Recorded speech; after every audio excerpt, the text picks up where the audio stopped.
Bonsoir à toutes et à tous.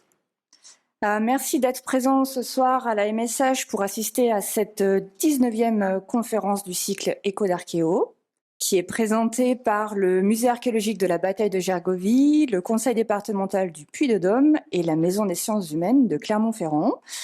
On est très heureux ce soir d'accueillir Pauline Roland, qui est conservatrice du patrimoine au Musée de Gergovie et qui est spécialiste des métaux archéologiques. Pauline mène actuellement une thèse qui est consacrée aux appliques métalliques et à leur rôle dans l'architecture, dans les mondes grecs, étrusques et romains, du 8e siècle avant Jésus-Christ au 5e siècle de notre ère. Vaste sujet. Et la conférence de ce soir s'intitule « De l'or au bout des doigts, matière et savoir-faire des bijoux Arvernes ». Et Pauline nous invite à ouvrir la boîte à bijoux des Arvernes et propose un tour d'horizon des techniques de fabrication des parures métalliques gauloises du IIIe siècle au 1er siècle avant Jésus-Christ. Et je vous informe que cette intervention s'inscrit dans le cadre de l'exposition L'étoffe d'un Gaulois, costumes et parures en Gaule, qui se tiendra tout prochainement, d'ici 2 semaines, à partir du 4 avril au musée de Gergovie jusqu'au 7 mars 2027. Je laisse maintenant la parole à Pauline pour une conférence d'environ 1 heure, à l'issue de laquelle vous aurez la possibilité de lui poser autant de questions que vous le souhaitez. Je vous souhaite à toutes et à tous une excellente conférence.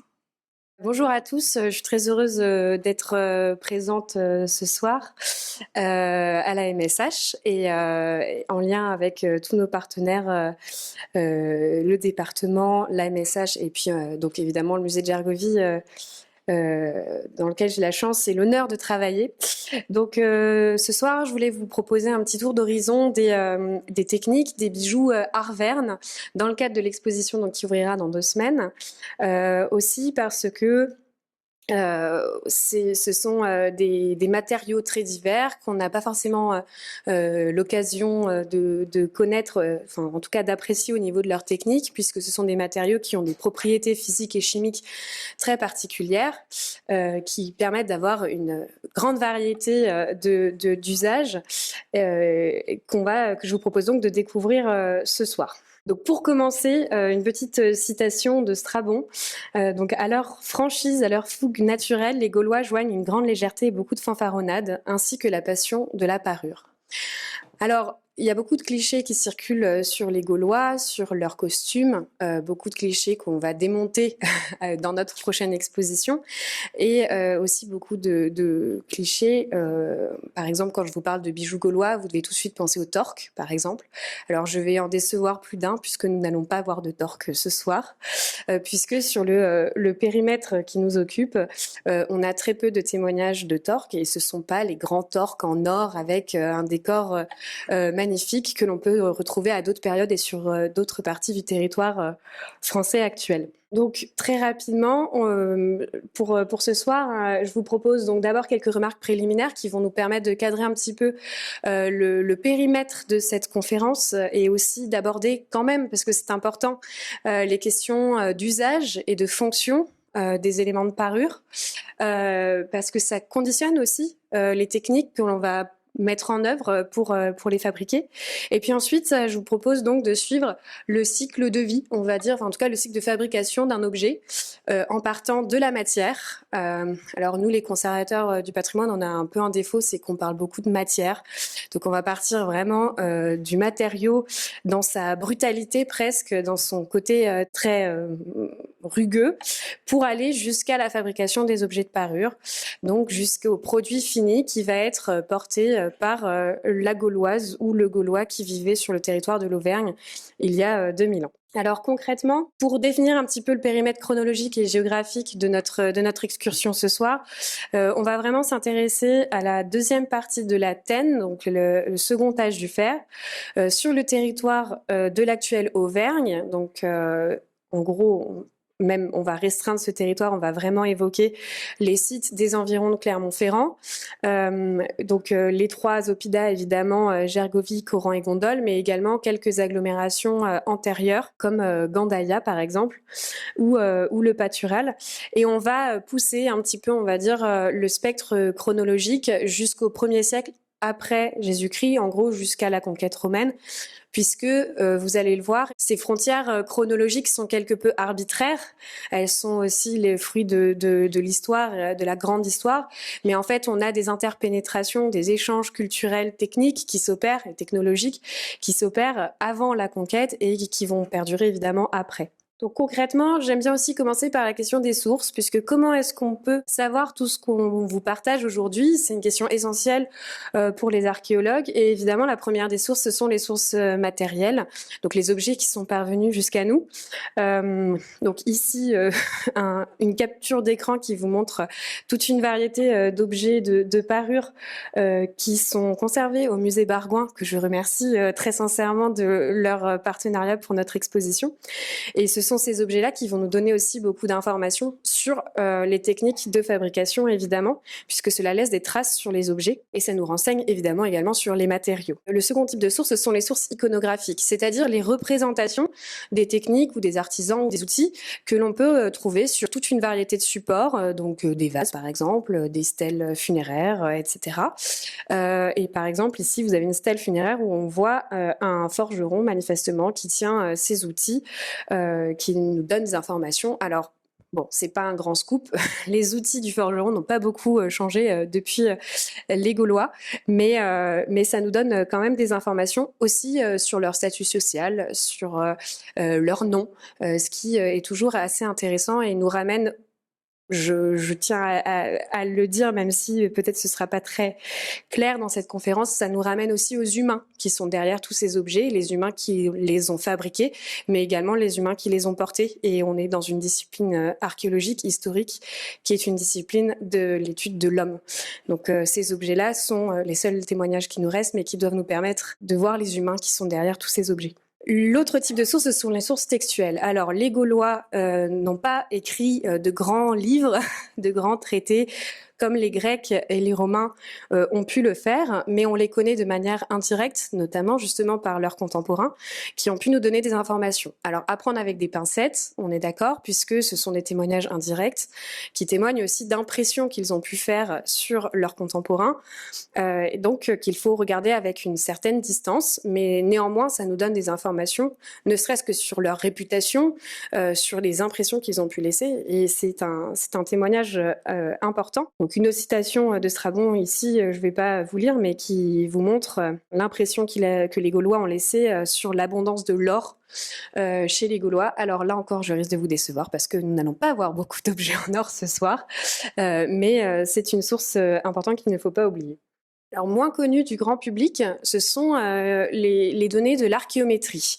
Alors, l'archéométrie, c'est une partie de l'archéologie qui fait appel aux méthodes physiques et chimiques pour avoir des informations sur les objets. Et donc, notamment, c'est tout le domaine de la paléométallurgie, mais pas que. Donc, en fait, concrètement, c'est comment est-ce qu'on peut croiser les données que l'on va avoir sur les objets grâce à des techniques physiques et chimiques avec ce que les archéologues vont nous apprendre sur le terrain. L'élément le plus connu, que vous connaissez tous par exemple, c'est le carbone 14. Donc un élément de datation par le carbone à partir des matériaux organiques. Donc ça, c'est une technique qui relève techniquement de l'archéométrie, mais il y en a plein d'autres. À titre d'exemple ici, puisque je vais quand même parler du verre, c'est ce tableau que vous pouvez voir où on a pu analyser les compositions chimiques des objets en verre de parure gaulois qui nous donnent des informations notamment sur les gisements de matières premières, si vous voulez, sur les mines, sur les différents gisements de matières premières dans le monde grâce à des référentiels. Donc, si vous voulez, on a des bases de données qui nous donnent la signature chimique de plein de matériaux différents. Et donc, en analysant ensuite un bracelet, on va pouvoir retrouver sa signature chimique et déterminer d'où vient le matériau qu'il compose. Et donc, ce travail-là nous donne par exemple des informations sur l'origine du verre qui a pu être utilisé dans certains éléments de parure. Avec, vous voyez ici, deux grands groupes différents, donc les verres d'origine égyptienne et ceux qui sont d'origine d'origine syro-palestinienne, ce qui nous donne beaucoup d'informations évidemment sur les circuits d'approvisionnement, les échanges à l'échelle méditerranéenne. Donc c'est très précieux pour nous. Et enfin, le dernier type de source pour nous, d'une certaine manière, en tout cas le dernier élément qui nous permet d'avoir des enseignements, c'est l'archéologie expérimentale, c'est-à-dire comment des artisans aujourd'hui, puisque ici on parle de fabrication, peuvent expérimenter sur des techniques pour savoir ce qui était faisable ou pas, notamment en connaissant, en regardant les objets, en déduisant certains gestes qui ont pu laisser certaines traces sur les objets. On va essayer de recréer avec les techniques de l'époque des objets pour les croiser, les comparer avec les objets archéologiques, ce qui va nous permettre de valider ou non certaines hypothèses. Et ça, c'est très précieux pour nous. On aura l'occasion d'en reparler. Alors, concrètement, rentrons dans le vif du sujet. Les objets de parure, qu'est-ce qu'on entend par là? Alors, ça regroupe toute une panoplie d'objets qui servent à orner, donc à parer le corps.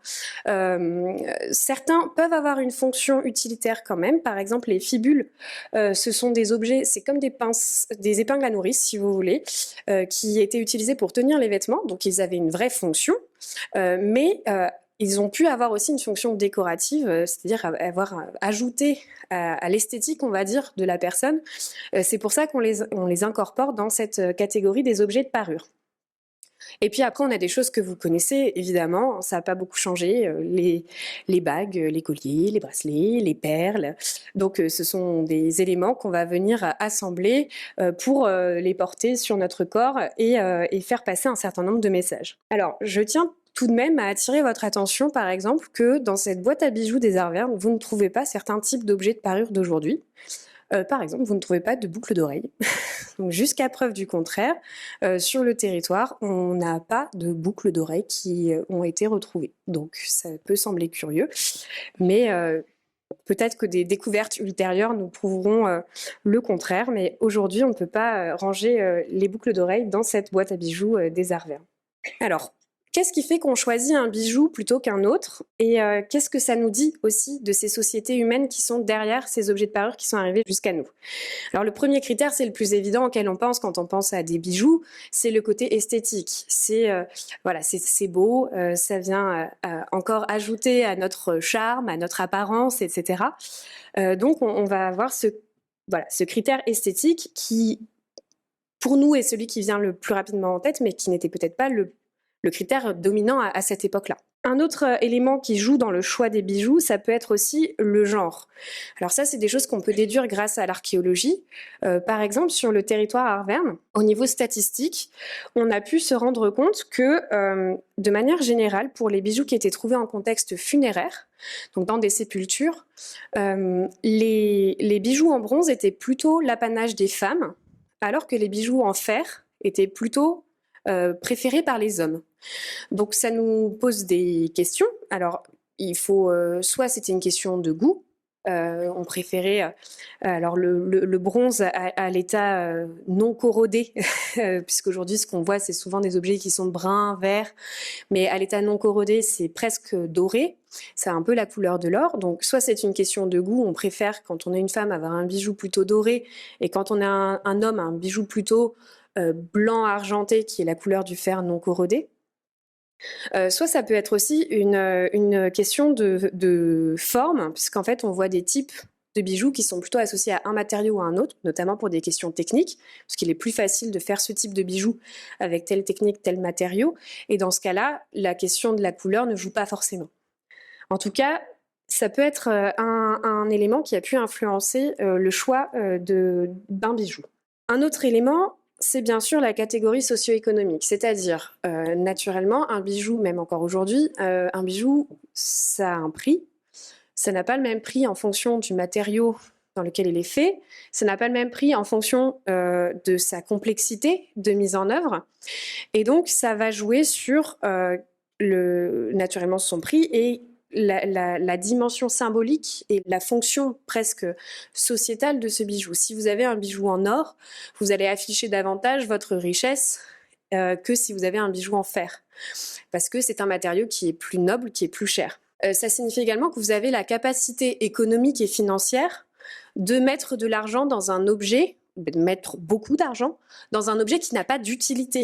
Donc, entre guillemets, vous avez suffisamment de ressources pour gaspiller de l'argent, alors que d'autres personnes n'ont pas cette capacité de s'offrir un objet en or. C'est toujours la même chose aujourd'hui, mais c'était sans doute, c'était déjà le cas à l'époque. Donc il y a vraiment une fonction aussi d'affichage en fait socio-économique.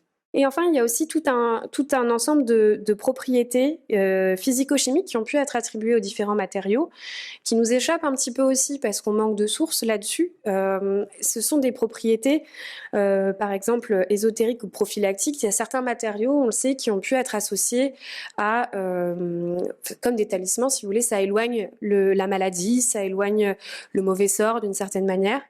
Par exemple, l'ambre a pu être associé à ce genre de propriétés, ce qui a pu, encore une fois, influer sur le choix de tel bijou plutôt qu'un autre. Et enfin, je voulais finir en soulignant le fait qu'il y a sans doute beaucoup d'autres critères de choix et beaucoup d'autres fonctions, usages qui entouraient ces objets qui nous échappent aujourd'hui parce que on n'est plus dans le même référentiel culturel que ces Art Verne de l'époque. Et donc, il faut avoir une certaine humilité, prendre un petit peu de distance avec tout ça pour se dire qu'il y avait sans doute des choses, des considérations complètement différentes qui nous échappent complètement. Et j'ai juste mis là ceci est un bracelet à épissure, donc un type de bracelet en bronze qui était très apprécié notamment des femmes au IIe siècle avant notre ère. Et vous voyez ce qu'on en conserve. C'est assez peu de choses. Et c'est pour moi aussi une image de l'humilité avec laquelle il faut considérer ces vestiges et ce qu'ils nous apportent. Et que c'est une vision nécessairement tronquée et orientée aussi par tout notre référentiel culturel à nous de ce champ d'études. Alors, on a beaucoup de matériaux différents qui ont pu être utilisés par les Art Verne pour de la parure.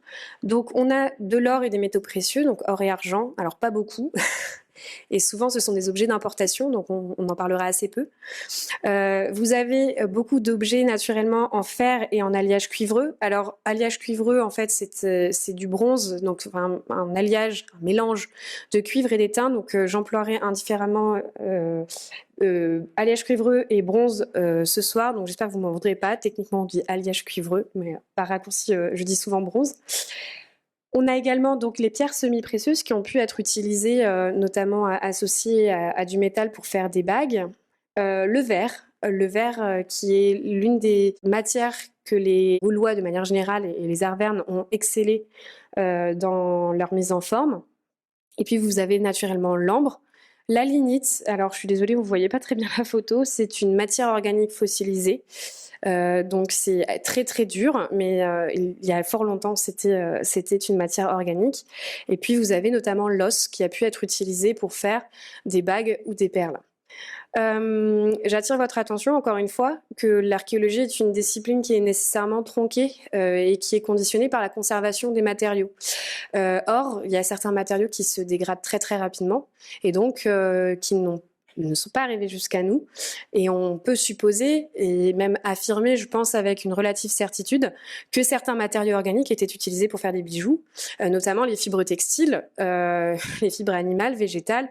Je pense souvent aux enfants qui ont des bracelets brésiliens, par exemple, ces bracelets un peu tressés aujourd'hui. Et ben, on peut supposer qu'à l'époque, on avait également des bracelets en fibres animales ou végétales, ou même des éléments de cuir qui nous sont parvenus difficilement.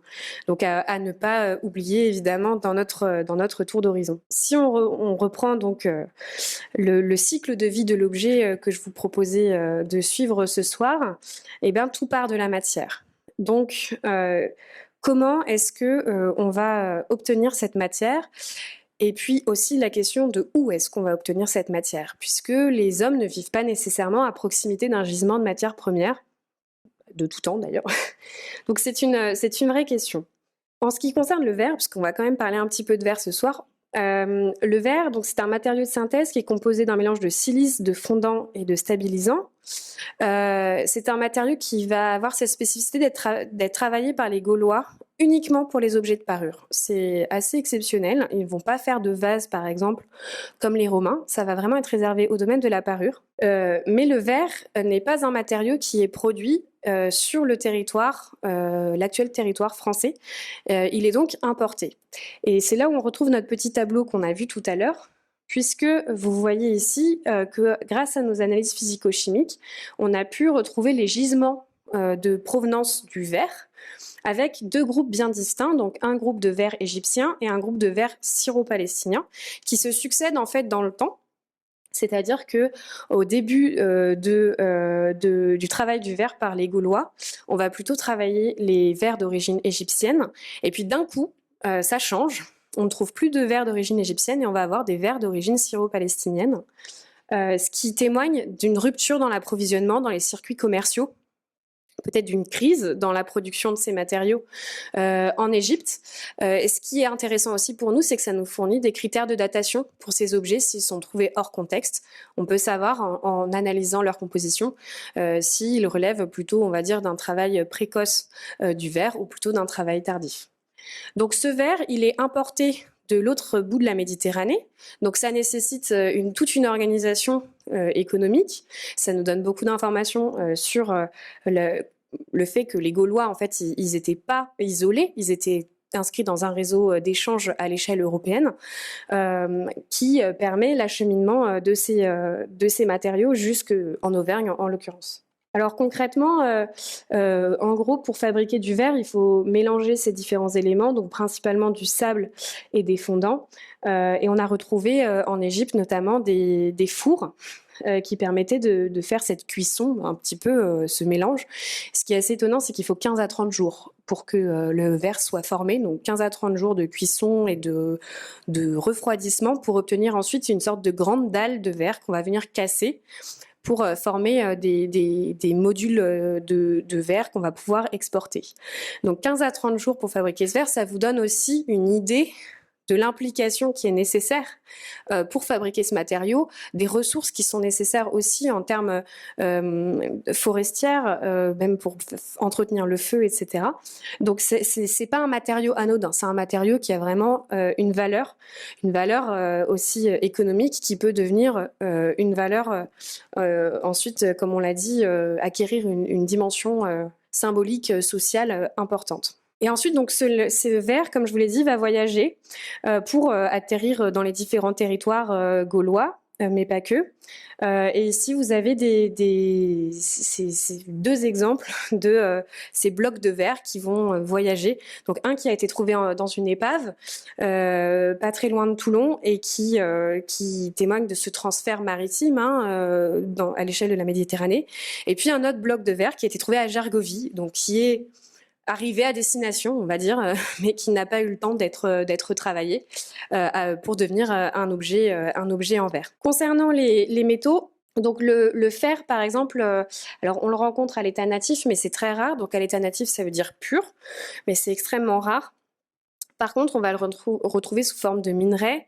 Donc, pour simplifier, en fait, quand on parle de minerai, c'est que le métal, le fer, est mélangé sous forme de modules plus ou moins gros avec un ensemble d'impuretés, de la terre, des éléments organiques, etc., ou pas organiques d'ailleurs, pour former un matériau qui est composite et qu'on va devoir traiter pour en extraire le métal.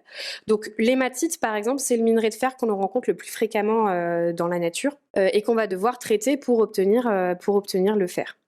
Donc le fer, il est travaillé à partir de 800 avant notre ère par les Gaulois, par les Celtes, mais il se développe surtout dans le second âge du fer, donc à partir du milieu du premier millénaire avant notre ère. Quant au bronze, donc comme je vous le disais, c'est un alliage, donc c'est un mélange de cuivre et d'étain. Et le cuivre, il est travaillé à partir du 8e millénaire avant notre ère, donc il y a très très longtemps. D'abord sous forme native, donc ce cuivre pur qu'on peut trouver dans la nature, donc c'est ce que vous voyez à gauche, donc qui permet de le travailler notamment par martelage. Et puis dans un second temps, à partir de minerais, comme vous voyez ici. Et là, ça nécessite également cette opération, si vous voulez, de tri, de séparation entre les modules de métal et toutes les impuretés qui composent le minerai. Pour le bronze, par exemple, donc vous voyez ici comment c'est une technologie qui évolue depuis le Proche-Orient jusqu'en Gaule. Pourquoi est-ce qu'on mélange le cuivre avec de l'étain? C'est pour faire baisser son point de fusion, c'est-à-dire pour faire baisser la température à laquelle il va passer d'un état solide à un état liquide. ce qui va permettre de faciliter sa mise en forme. Donc vous voyez, avec l'ajout de 10% d'étain, ça permet de passer de 1083 degrés à 1000 degrés. Alors ça peut paraître pas grand-chose, mais en fait c'est assez important comme différence à partir d'un four traditionnel artisanal pour fondre ce métal. Alors, il y a la question des gisements, là aussi, des provenances qui se posent pour le fer ou pour le cuivre. En France, vous avez une mine qui est bien connue dans l'Hérault, qui s'appelle Pioche-Farus. C'est la plus ancienne mine de cuivre connue.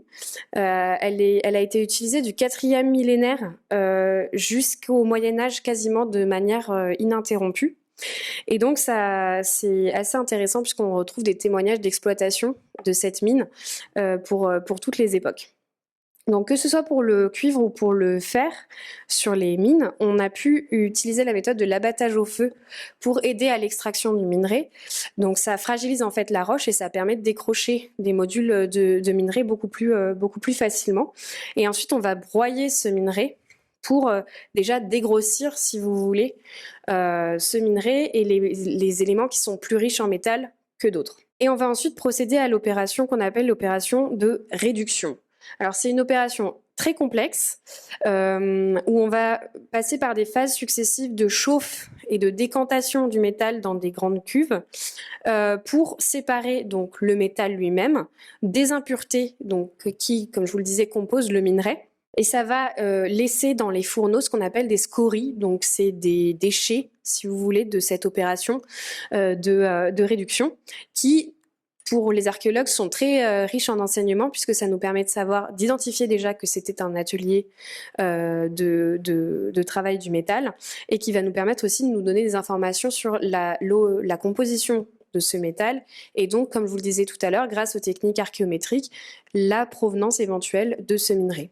Ce métal, une fois qu'il est entre guillemets pur, enfin en tout cas une fois qu'on a obtenu le métal que l'on va pouvoir travailler, il est conditionné en lingots qui peuvent avoir des formes standardisées qu'on va pouvoir donc facilement échanger et exporter.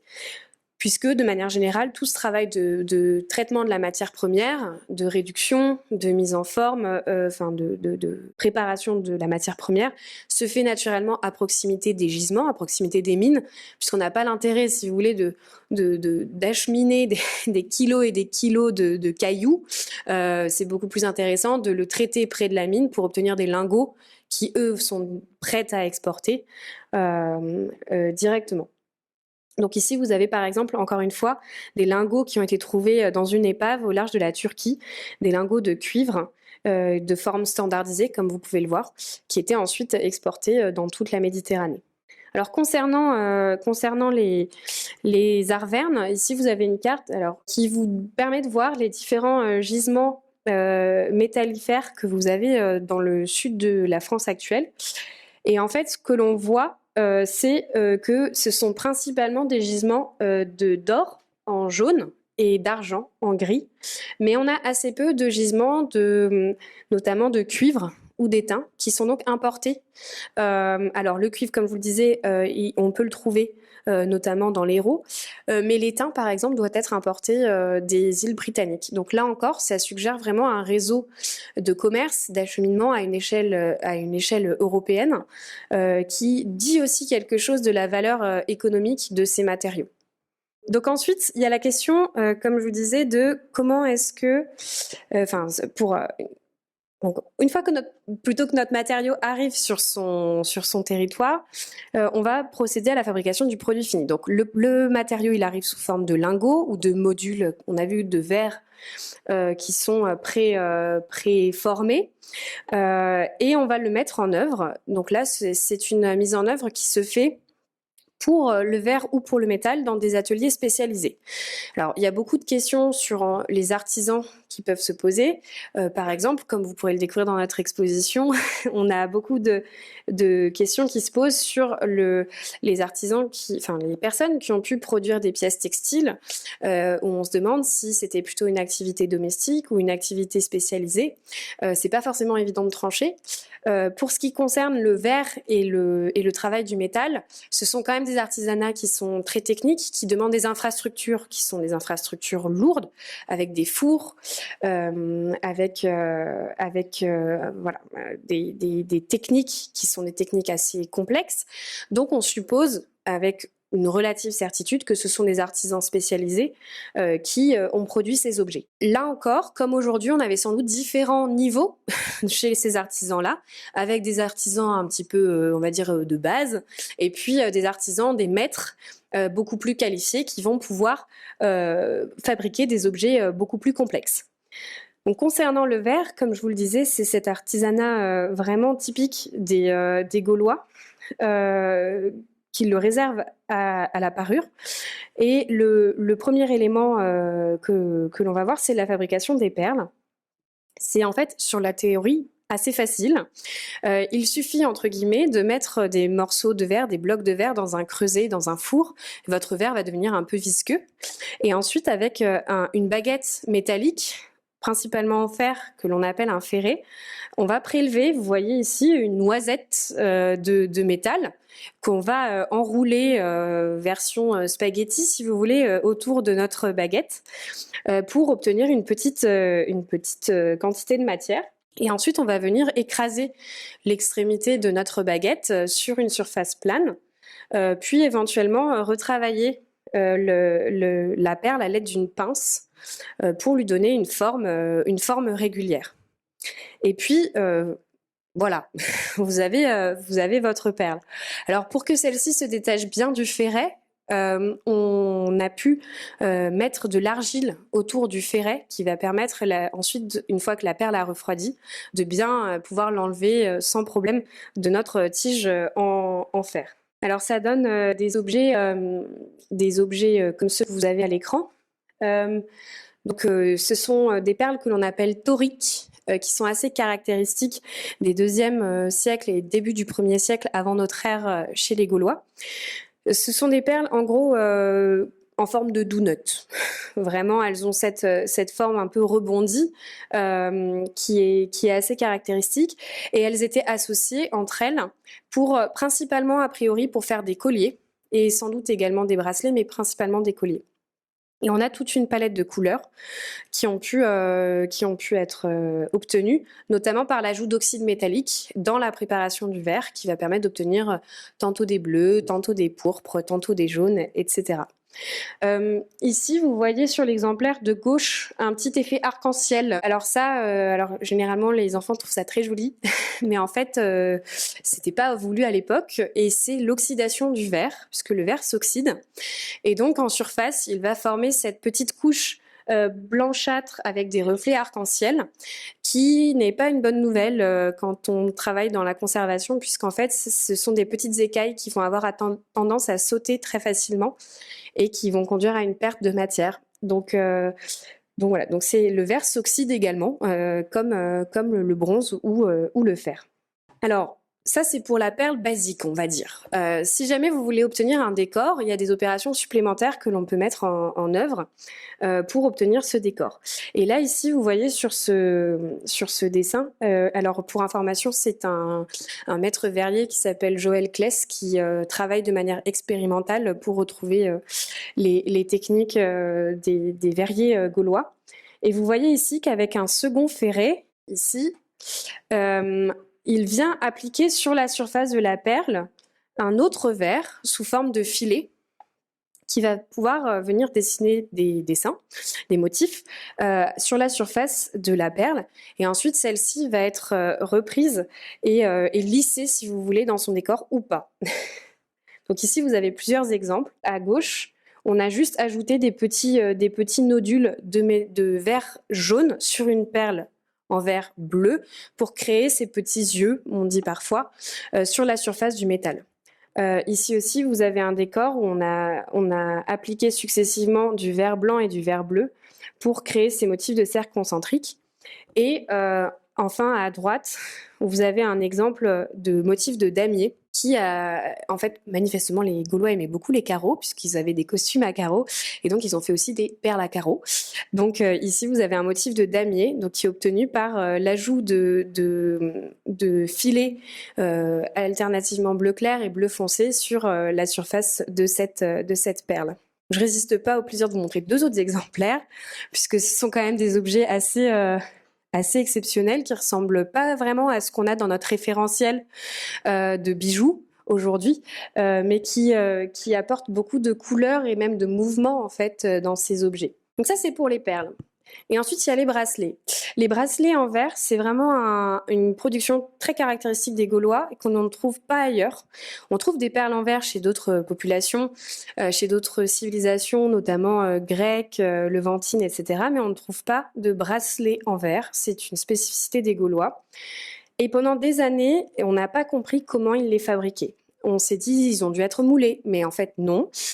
Et puis, grâce à l'archéologie expérimentale, et notamment ce verrier Joël Claes, on a pu retrouver, et puis grâce, à la comparaison avec notamment des peuples d'Afrique qui ont produit des bracelets en fer et qui ont ce savoir-faire toujours vivant aujourd'hui, on a pu retrouver les techniques. Alors évidemment, cela reste du domaine de l'hypothèse, mais ça nous donne beaucoup de billes et a priori, les comparaisons entre les productions expérimentales et les bijoux que l'on retrouve en contexte archéologique sont assez convaincantes. Et en fait, il faut partir du principe que vous faites votre perle de la même manière. Donc, vous prenez une noisette de verre que vous enroulez autour de votre ferré, et ensuite, vous allez en fait agrandir. En insérant un second ferré dans le trou central, vous allez agrandir progressivement votre perle jusqu'à obtenir un bracelet. Ça paraît tout bête, mais ça implique que vous maîtrisiez la viscosité de votre matière, de votre matériau, que vous maîtrisiez aussi une certaine aérodynamique de vos ferrés pour arriver à obtenir un objet qui soit régulier, qui soit lisse, qui soit de bon diamètre également, même si on pouvait évidemment penser qu'il y avait des petits poignets et des grands poignets. Et voilà, donc on pense que cette production des bracelets était plutôt une production réservée, enfin, en tout cas, était plutôt l'apanage d'artisans spécialisés, de verriers aguerris. Donc ici, par exemple, 2 exemples du musée Bargoin, très bien conservés, qui vous montrent ce qu'ont pu être ces bracelets en verre, là encore avec toute une variété de couleurs grâce à l'adjonction d'oxyde métallique. Et puis, il y a la question des décors là aussi, pour les objets, pour les bracelets en verre. Ces décors, ils peuvent être de plusieurs natures. Ils peuvent être plastiques, donc ils peuvent être en relief si vous voulez, comme c'est le cas ici. Ce qui nous pose un peu question, a priori, en fait, ces décors-là peuvent être faits dans la perle, en petit, si vous voulez, et ensuite, quand on va étendre notre bracelet, ça va étirer ce décor à l'échelle du bracelet.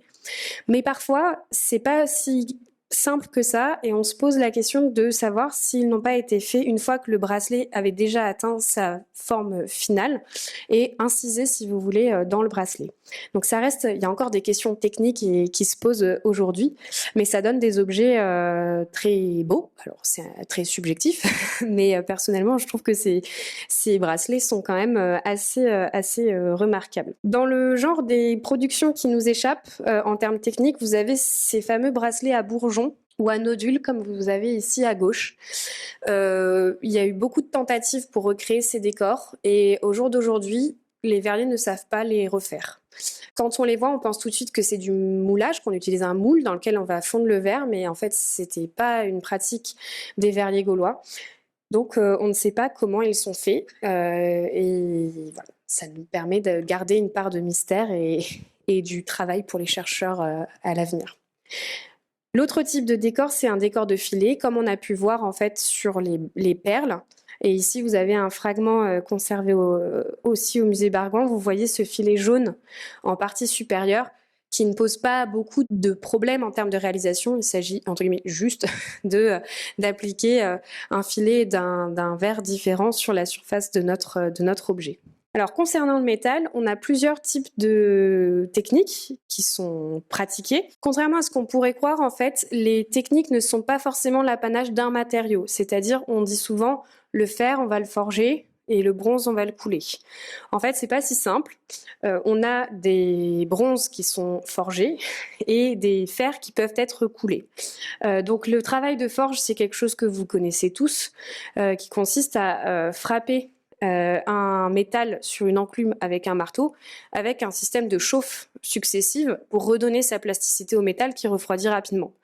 Donc c'est rien de très compliqué, encore une fois dans la théorie. Je vous raconte tout ça, mais personnellement, je n'ai aucune expérience pratique de toutes ces techniques naturellement. Donc dans la théorie, c'est assez simple. Après, c'est des années évidemment de pratique pour arriver à ces compétences. Donc ici, par exemple, vous avez encore une fois un artisan qui recrée une fibule par forge, donc en frappant simplement le métal sur l'enclume et en le repassant dans le feu régulièrement jusqu'à lui donner sa forme finale. Donc on arrive quand même à des formes relativement complexes, ce qui demande une technicité certaine. Donc typiquement, alors je vous l'accorde, c'est pas l'objet le plus impressionnant, mais cette technique de la forge va être beaucoup utilisée pour fabriquer des fibules, donc des fibules en fer, donc ces épingles à nourrice, mais également des fibules en alliage cuivreux, donc en bronze. Pourquoi ? Parce qu'en fait, c'est une technique qui va permettre de garder l'élasticité du ressort, si vous voulez. Pour ce genre d'objet, il faut que votre ressort il soit fonctionnel. Sinon, votre épingle à nourrice va sans cesse s'ouvrir ou alors rester fermée, enfin être trop fermée. Donc, il faut conserver l'élasticité du ressort. Et si l'on fond ce type d'objet, c'est tout à fait possible, mais le ressort sera moins flexible, moins souple que s'il est obtenu par un travail de forge. Une autre technique, c'est le martelage. Historiquement, c'est une technique pratiquée de manière très ancienne, puisqu'elle n'implique pas la mise en œuvre complexe de la fonte que l'on va voir après. Donc le martelage, c'est quoi ? Vous prenez votre lingot, ou une feuille, si possible, de métal qui soit plus fine, et vous allez la frapper avec un marteau également sur une enclume pour la mettre en forme, mais de manière sous forme de tôle, donc de manière à avoir une feuille de métal assez fine. Et ça a été utilisé par les Gaulois, notamment évidemment les artisans arvernes, pour fabriquer notamment des bracelets qu'on appelle les bracelets tubulaires, parce qu'il s'agit en fait d'une tôle de bronze que l'on va enrouler. Donc ici, vous en avez un exemple. Ces bracelets tubulaires, donc, ils sont composés d'une feuille de métal enroulée autour ce que l'on appelle une âme, donc un noyau, si vous voulez, un cœur, qui est fait dans un autre matériau, qui va servir de structure, si vous voulez, de renfort, parce que ce sont sinon des objets très fragiles. Il vous suffirait de percuter une rambarde ou quelque autre, et la tôle se retrouverait complètement écrasée. Donc, on va venir enrouler cette feuille de métal autour, par exemple, d'un élément central en bois pour le renforcer. Avec le temps, dans un contexte archéologique d'enfouissement, le bois va pourrir, il va disparaître. On en conserve très rarement des restes. Par contre, on va conserver cette tôle de métal, mais qui est, elle, très fragile et qui fait que les exemplaires complets sont très, très rares. Et enfin, il y a la fonte. Donc là aussi, ce sont des techniques qui n'ont pas beaucoup évolué en fait depuis l'âge du fer et l'Antiquité. Donc il s'agit par la fonte d'obtenir, donc avec un métal qui est cette fois-ci un métal liquide, contrairement à précédemment où on avait un métal qui était travaillé, certes chauffé, mais encore solide. Ici, avec ce métal liquide, on va pouvoir obtenir différents objets en le versant dans des moules qui sont préalablement faits. Alors ces moules, ils peuvent être assez simples. Ici, vous avez un moule qu'on dit bivalve parce qu'il est fait avec deux moitiés que l'on réunit et qui va vous permettre, en l'occurrence ici, c'est une rouelle qui a été fondue. Donc, il s'agit juste en fait de préparer la forme de l'objet que vous voulez dans votre moule et ensuite de couler le métal dedans. On peut aussi, avec ce système de moulage, faire ce que l'on appelle du surmoulage. Donc, par exemple, prendre l'empreinte d'un objet existant pour en faire une copie. Quand on fond notre objet en métal, on a ce que l'on appelle un entonnoir de coulée, ici, c'est-à-dire naturellement l'entonnoir par lequel on va verser le métal qui va venir remplir notre moule. Et donc, ça nécessite ensuite un travail que l'on appelle de reprise à froid. Donc, une fois que votre métal a refroidi, il va falloir le travailler pour lui donner... pour donner à votre objet sa forme définitive. Donc, on va venir, par exemple, couper l'entonnoir de coulée pour donner la forme finale de votre objet. Et comme le métal a cette capacité d'être remployé grâce à la fonte, on va récupérer ce métal pour le refondre plus tard pour faire un autre objet. Ça, c'est la fonte simple, on va dire, avec un moule assez basique. Qui est fait principalement dans de l'argile, mais en réalité on pourrait avoir des moules, et ça existait notamment à l'âge du bronze, des moules en pierre par exemple pour faire des haches polies, enfin des haches, pardon, pas polies, des haches en métal. Donc on n'a pas forcément besoin d'avoir des moules en argile. Une technique plus aboutie qui a été également utilisée par les Gaulois, c'est la fonte à la cire perdue. Alors, je vais expliquer en deux temps, enfin en deux fois, parce que c'est un élément qui peut être assez complexe pour certaines personnes à comprendre. Donc, là, en fait, ce n'est pas un façonnage direct de l'objet que vous voulez faire dans votre moule. Vous allez déjà faire votre objet dans de la cire. La cire a cette particularité d'être très facile à travailler. Si vous avez une bougie chez vous, avec un coup d'ongle, vous allez la marquer. Donc, vous allez pouvoir facilement concevoir votre objet. Et puis ensuite, vous allez faire un moule autour de cet objet. Et quand vous allez cuire votre moule, la cire va s'évacuer et va laisser l'empreinte de votre objet à l'intérieur, empreinte que vous allez ensuite combler grâce à votre métal en fusion. Alors, deuxième petit schéma un peu plus complexe ici. Si l'on part, alors c'est pas avec un objet de parure, mais le principe est le même. Si l'on part du principe que vous avez une statuette, que vous souhaitez obtenir une statuette, vous allez la sculpter. En fait, là, on est vraiment dans le domaine de la sculpture. Sculpter votre statuette en cire, lui ajouter, parce que sinon vous ne pourrez pas insérer votre métal, lui ajouter un entonnoir de coulée, donc toujours en cire. Donc soit il peut être en haut, soit il peut être en bas, peu importe. Il faut ajouter aussi ici des petits canaux, ce que l'on appelle des trous d'évent, qui vont permettre en fait au gaz de s'échapper quand vous allez introduire votre métal. Sinon votre moule va exploser. Et une fois que vous avez fait votre statuette en cire avec tous ces petits canaux en cire, vous allez pouvoir entourer l'ensemble d'argile. Alors on va mettre d'abord une argile très délayée, donc très liquide, pour saisir tous les détails que vous avez inscrits dans votre modèle en cire. Et puis on va mettre ensuite une couche d'argile un petit peu moins liquide. Et puis à la fin, on va juste mettre de l'argile assez grossière pour finir notre moule. Une fois qu'on cuit notre moule, la cire va s'évacuer par tous ces entonnoirs de coulée, ces trous d'évent que vous avez aménagés dans la cire. Et on va garder juste l'empreinte en creux de votre objet. Et il vous suffira alors de verser le métal en fusion par vos entonnoirs de coulée dans votre moule. Donc ça, c'est la technique de la fonte à la cire perdue qui permet d'obtenir des objets un peu plus complexes, notamment en termes figuratifs, comme ici par exemple ce petit pendentif qui est exposé au musée de Gergovie et où on a pu en fait tout ce travail de sculpture, en fait il n'est pas fait dans le bronze, il est vraiment fait dans le modèle en cire. C'est utilisé donc pour les bijoux, pour voilà, des bijoux assez variés, donc ça va de la perle jusqu'au bracelet, jusqu'au pendentif comme on le verra après.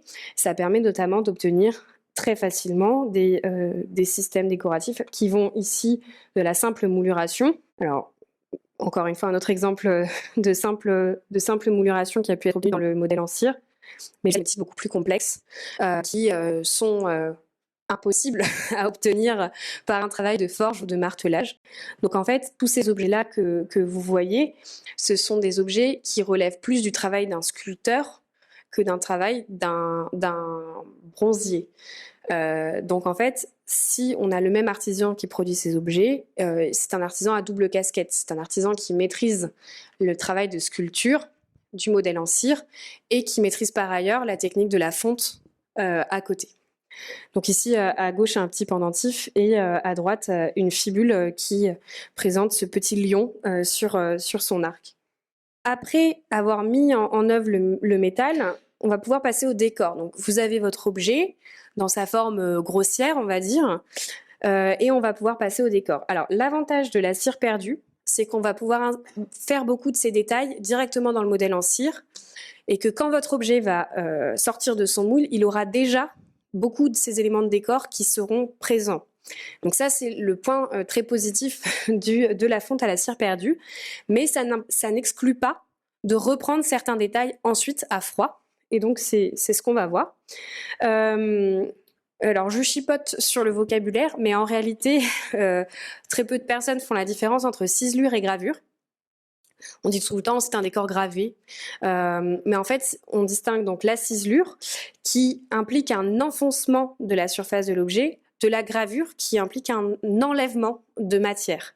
Donc vous m'excuserez ces petits schémas qui sont pas très jolis, mais qui je pense ont le mérite d'être assez clairs pour expliquer la différence entre ces deux techniques. De fait, à l'œil nu, c'est vraiment très compliqué de distinguer ces deux techniques décoratives.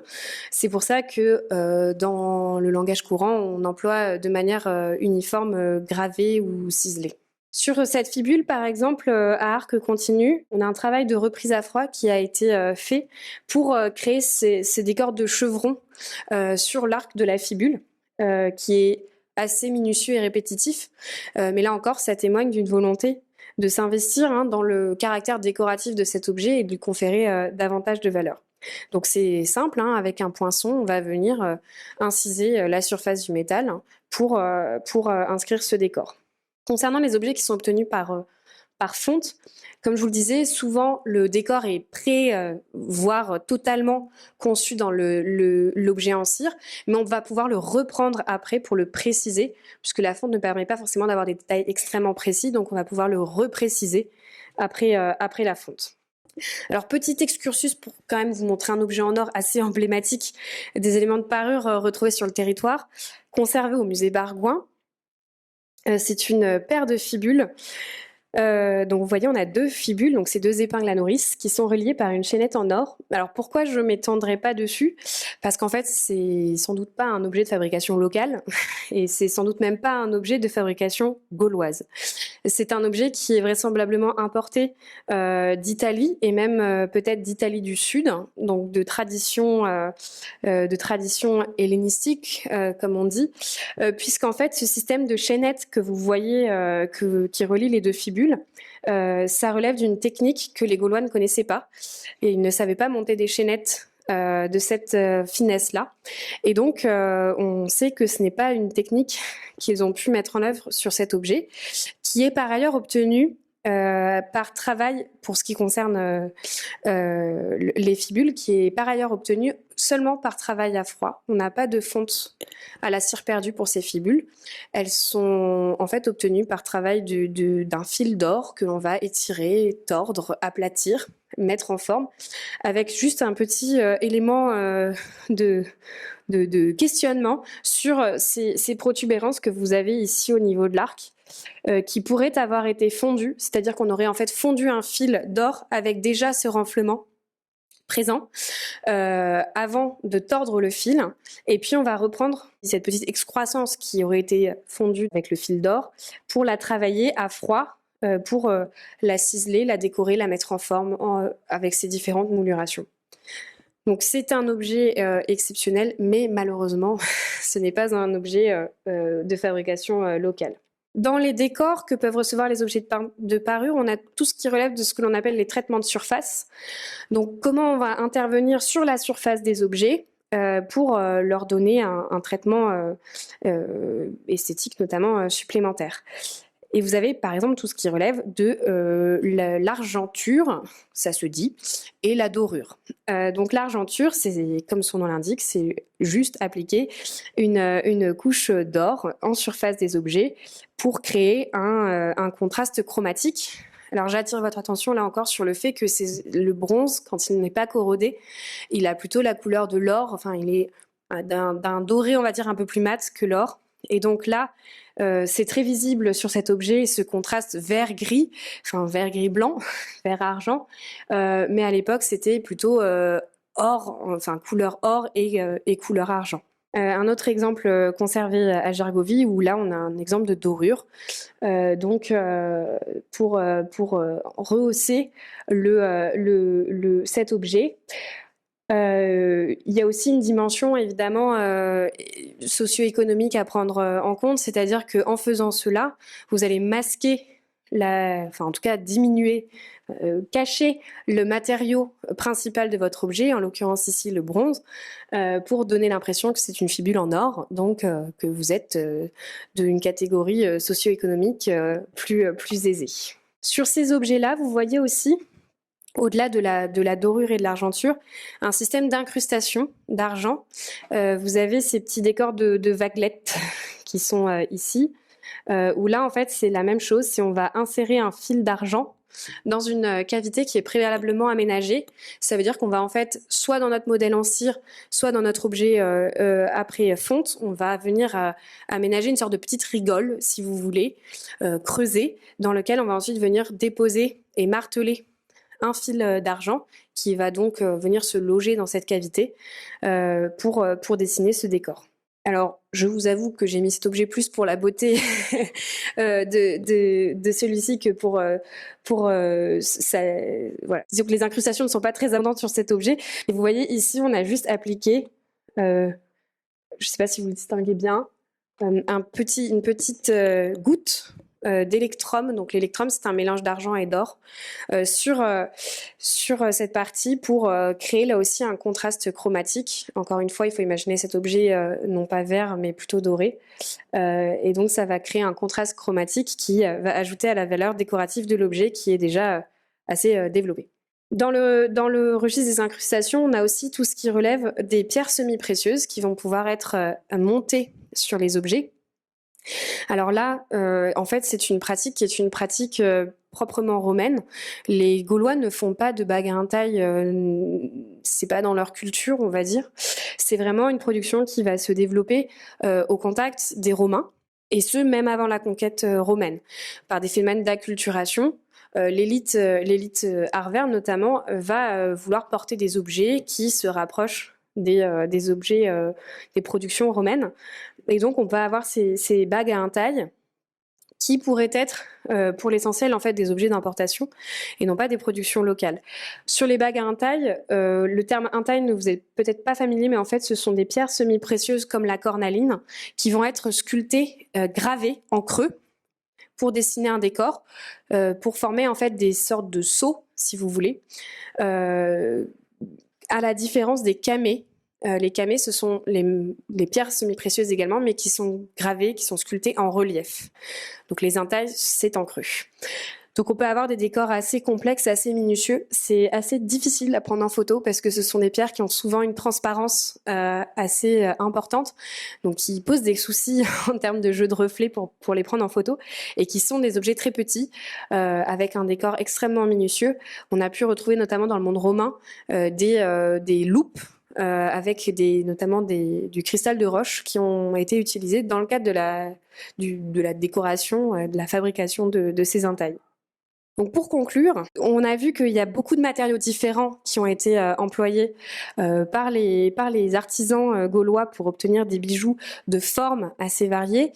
Et il faut là aussi essayer de mettre à distance notre référentiel culturel, notre bon goût que l'on a aussi aujourd'hui, qu'on a hérité de notre société, de notre histoire, pour considérer un petit peu les choses différemment. Dans certains contextes exceptionnels, on arrive à avoir des panoplies entières qui ont pu être retrouvées, comme ici dans la Marne. C'est un bracelet. Alors je vous ai dit tout à l'heure, c'est pas un bon exemple parce que je vous ai dit tout à l'heure que les perles en verre étaient plutôt montées en collier. Mais là, c'est un bracelet. Vous voyez qu'il y a non seulement des perles en verre, mais il y a également des perles en lignite, donc dans cette matière organique fossilisée, en os, et ici des anneaux en bronze qui sont montés comme des perles sur ce bracelet. Et donc vous voyez, ce qui saute aux yeux, c'est cette richesse des matériaux, des couleurs, des motifs que l'on va surimposer les uns à côté des autres, ce qui pourrait nous paraître un peu surprenant aujourd'hui, où on est dans quelque chose de beaucoup plus sobre dans nos goûts de manière générale. Et il faut encore une fois remettre en contexte ces objets de parure qui ne sont pas portés... peut-être, mais en tout cas, on ne portait sans doute pas ça nu. Donc, on portait ça avec des costumes, des vêtements qui étaient eux-mêmes pas toujours, mais parfois, très vifs dans leurs couleurs, dans leurs motifs, avec des damiers, des losanges, des carreaux. Et donc cet ensemble quand on considère ces éléments dans leur ensemble, cela nous permet de renouveler complètement l'image que l'on peut avoir et de se rendre compte de la vivacité de ces costumes et de cette palette chromatique. Nous avons tenté dans l'exposition de rendre compte aussi de cette association d'éléments grâce à des dessins que l'on a fait avec une styliste qui permet là aussi de retrouver les couleurs originales de ces objets, notamment comme je vous le disais, c'est cette question du bronze qui était plutôt de couleur dorée et donc qui était associée sans doute sans aucun problème avec des objets en verre. Voilà, donc je vous remercie et je rappelle que toute cette conférence s'inscrit dans le cadre de notre future exposition temporaire qui ouvre dans 2 semaines au musée de Gergovie, donc qui s'appelle L'étoffe d'un Gaulois, où on présentera donc la quasi-totalité des objets que vous avez vus ce soir et bien d'autres, ainsi que, et c'est tout un pan qui n'a pas été présenté ce soir mais qui sera bien exposé au musée, ainsi qu'évidemment la question du costume gaulois, puisque, comme je vous le disais, ces bijoux ne peuvent s'envisager sans les considérer au regard du reste du costume qui permet d'aborder la question de l'apparence dans sa globalité. Donc merci beaucoup et au plaisir de vous voir dans cette future exposition.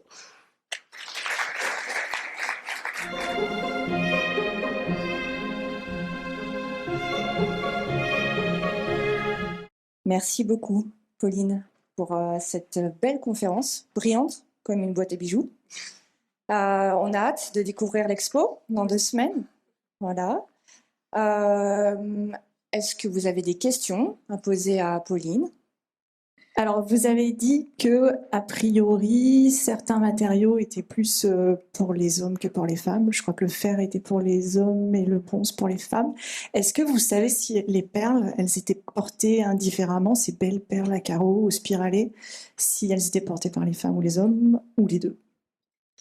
Alors là, je n'aurais pas d'éléments de réponse parce que, en fait, pour répondre à cette question du genre, en fait, dans la parure, ça implique des trouvailles en contexte principalement funéraire pour avoir les corps et savoir si donc le défunt était un homme ou une femme. Et la plupart de ces perles ont été trouvées dans des contextes qui ne sont pas funéraires, notamment à Courant, dans le sanctuaire. Et donc, on ne peut pas tirer ce genre de conclusion. Donc, je vais botter en touche. Qu'est-ce qui te fait dire que les moules n'étaient pas utilisés pour les objets en verre ?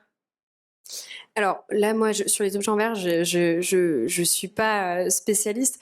C'est Joëlle Roland notamment, avec qui je n'ai aucun lien de parenté, qui a beaucoup travaillé sur la question. Et en fait, elle explique que a priori, le verre n'est pas suffisamment visqueux pour être utilisé sur des moules. Donc, c'est a priori pas le cas. Je me permets juste une petite question de curiosité sur les boucles d'oreilles. C'est quand même super curieux qu'on n'en retrouve pas du tout chez les Arvernes. Comment est-ce qu'on peut expliquer ça ? Et deuxième petite question, est-ce que tu peux nous dire comment étaient les boucles d'oreilles dans les régions voisines en fait ? Est-ce qu'il y avait des modèles récurrents ou pas du tout ? Alors sur les régions voisines, je ne sais pas. En local, c'est vrai que moi ça m'a. Alors, de manière assez surprenante, quand on a commencé à travailler sur l'exposition, on a regardé un peu la bibliographie, ce qui s'était trouvé, etc. Et en fait, ça nous a pas du tout sauté aux yeux au début. Et en fait, il y a d'un coup, on s'est dit mais c'est quand même dingue que tous ces bijoux soient, en fait, dans leur forme et dans leurs usages, ça n'a pas changé depuis l'époque, de manière générale, mais il n'y a pas de boucle d'oreille. Alors que c'est quelque chose qui est très connu, notamment dans le monde romain et dans le monde grec, avec des modèles extrêmement développés. Et on aurait pu croire qu'en plus, sur les Arvernes, sur des périodes comme le 2e, 1er siècle, où les contacts avec Rome sont très développés, que c'est une typologie de bijoux qui aurait pu rentrer dans l'espace Arverne. jusqu'à aujourd'hui, jusqu'à preuve du contraire, on ne peut pas le dire. Peut-être que c'est encore une fois un biais de l'archéologie et que voilà, la chose sera remise en question dans quelques temps. Peut-être, je sais pas, peut-être que les perles étaient portées en boucle d'oreille sur des tiges et qu'on n'a pas pensé à ça et que voilà. En tout cas, à l'heure actuelle, on ne peut pas répondre. Mes réponses donnent beaucoup, montrent bien que on se pose davantage de questions qu'on a de réponses encore sur tous ces sujets-là. C'est ce qui fait aussi la beauté de l'archéo. On a parlé de pas mal de types de bijoux. Est-ce qu'on a aussi des exemples, par exemple, de couronnes ou de diadèmes pour des chefs ou anciennement des rois sur les périodes gauloises? Pas sur le territoire arverne, sur les périodes qui nous concernent.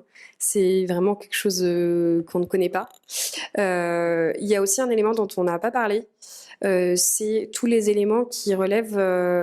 et en plus, c'est au croisement avec notre autre sujet de l'exposition, c'est tout ce qui relève ce que l'on appelle les appliques vestimentaires, c'est-à-dire les éléments, notamment en métal, qui pouvaient être fixés sur les vêtements. Pour caricaturer, c'est un peu comme des paillettes de l'Antiquité, donc des éléments en métal qu'on pouvait venir coudre sur les vêtements. C'est quelque chose qui se fait beaucoup, là aussi, dans le monde grec notamment, moins dans le monde romain. Et on a une pièce qui est peut-être une applique vestimentaire, mais là aussi, on ne peut pas tirer de conclusion face à la maigreur de ce corpus-là. Mais sur les diadèmes et les couronnes, rien de conservé non plus. Alors, j'en ai pas parlé, et c'est quand même pourtant la base quand on parle de métal. Le principal obstacle à l'étude du métal dans l'Antiquité, c'est en plus sa plus grande qualité, c'est-à-dire le fait qu'il peut être refondu à l'infini.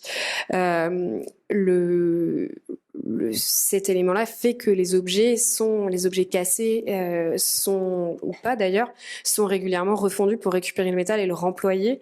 Et c'est ce qui fait que on a perdu beaucoup d'informations. Donc il y avait peut-être des couronnes dans l'Antiquité, dans le monde de l'espace arverne à la fin de l'âge du fer, mais en tout cas, dans ce qu'on a retrouvé aujourd'hui, on ne peut pas en trouver. Peut-être qu'il y en avait, qu'elles ont été refondues, peut-être qu'on ne les a pas encore retrouvées. À suivre. Est-ce que certains bijoux ou éléments de décoration vestimentaire pouvaient avoir une signification religieuse ou spirituelle ou protection quelconque? Alors, excellente question. Là aussi, sur les fonctions, c'est beaucoup d'hypothèses et pas beaucoup de certitudes. Alors, sur le côté symbolique que vous mentionniez, on a cette connaissance, voilà, que certains matériaux pouvaient être associés à des propriétés, notamment pour éloigner la maladie, etc., comme l'ambre. Et ensuite, sur la fonction cultuelle, etc., c'est tout à fait possible. Que certains types de bijoux aient eu une symbolique particulière ou ont pu être réservés à une fonction sociale ou un corps social avec voilà, des formes ou des motifs qui marquaient l'appartenance d'une personne à une catégorie socio-professionnelle, si on peut dire, même si c'est un petit peu anachronique de parler ainsi. Moi, c'est une remarque par rapport au tout ce qui est diadème, tout ça. Effectivement, tu l'as dit, il y a tout le côté organique qu'il ne faut pas oublier. La spécialiste des textiles parle. Voilà. Et il peut y avoir effectivement on oublie toutes les fleurs, les branches, tout ce qui est en arbre, toutes les plantes. Il peut y avoir le feutre aussi, on n'en parle jamais. La question du feutre, c'est plus ancien aussi que le textile. Donc il peut y avoir des choses effectivement en matière périssable, en cuir aussi, qui ont disparu. Et comme tu dis, le problème de l'organique, c'est ça disparaît. Alors on le retrouve, on montre ça dans l'exposition. Et on en retrouve, mais c'est vrai que c'est majoritairement pas conservé en pièces complètes. C'est souvent fragmentaire, donc c'est vrai que c'est un peu compliqué. Mais effectivement, il ne faut pas oublier tout le pendant organique qui a disparu. C'est pour ça que c'est une approche qui est nécessairement tronquée et très fragmentaire, sans mauvais jeu de mots, puisque ce qu'on a conservé, c'est une image qui ne reflète probablement pas l'ensemble des productions, et on ne peut que... Enfin, on n'est pas peut-être même en capacité intellectuelle, parce qu'on n'a pas ce référentiel, encore une fois culturel, d'imaginer. C'est vrai qu'on se dit des couronnes, par exemple, en matériaux organiques. Pour nous, ça nous semble pas hyper prestigieux, par exemple. On s'imagine plutôt des couronnes en or, etc. Alors que peut-être dans ce référentiel-là, c'était une signification différente, même peut-être une signification symbolique en lien avec les arbres, avec les symboliques autour des arbres, etc. C'est des choses qui nous échappent largement. Et pour aller sur le registre des armes, est-ce que les armes des Gaulois étaient ornées, ornementées, décorées, avec finalement des recours à des techniques qui pouvaient se rapprocher de ce que tu nous as expliqué ce soir? Les techniques de mise en œuvre de l'armement, c'est globalement les mêmes que celles qu'on a vues ce soir. C'est le martelage, c'est la fonte, etc. Et ensuite, on peut avoir de manière exceptionnelle des ornements qui sont faits avec les mêmes techniques qu'on a vues toujours. Ça va être des incrustations, ça va être de la ciselure, etc. Donc en fait, le référentiel technique, il est toujours le même, mais mis en œuvre de manière différente et dans des visées, des usages différents. Après, naturellement, une arme, là aussi, on peut distinguer l'arme de base du Gaulois quelconque, et puis l'arme du chef qui va avoir aussi, là encore une fois, une dimension symbolique, une dimension de prestige qui va être différente et qui va probablement appeler des techniques beaucoup plus poussées dans leur mise en œuvre.